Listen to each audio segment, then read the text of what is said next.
اما ہوں جس کی جھولی میں کوئی حسن عمل نہیں ہے، مگر وہ احسان کر رہے ہیں خطائیں میری چھپا چھپا کر۔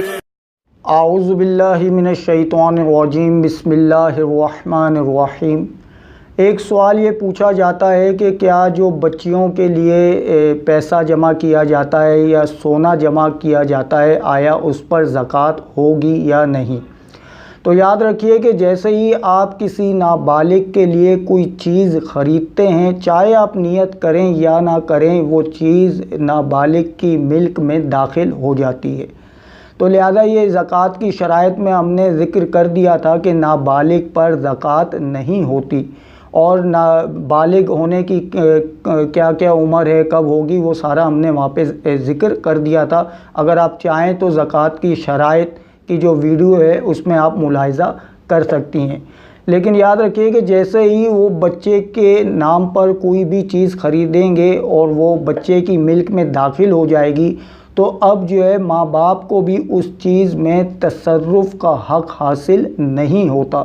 اشد ضرورت کے تحت جو ہے اس کے علاوہ جو ہے ماں باپ کو بھی اس چیز میں تصرف کا حق حاصل نہیں ہوتا۔ پھر جب وہ بچی بالغ ہو جائے گی اور بالغ ہونے کے بعد اس کا جو سونا ہے یا پیسہ ہے اس پر 1 سال گزرے گا اور باقی تمام شرائط پائی جائیں گی، تو پھر اس پر زکوٰۃ جو ہے یہ فرض ہو جائے گی۔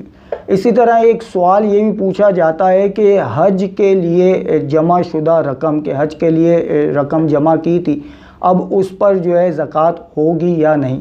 تو یاد رکھیے کہ حج کے لیے جو رقم آپ نے جمع کی ہوئی ہے، اگر اس پر 1 سال گزر چکا ہے اور باقی تمام شرائط بھی پائی گئیں، تو اس پر بھی زکوٰۃ یہ فرض ہوگی۔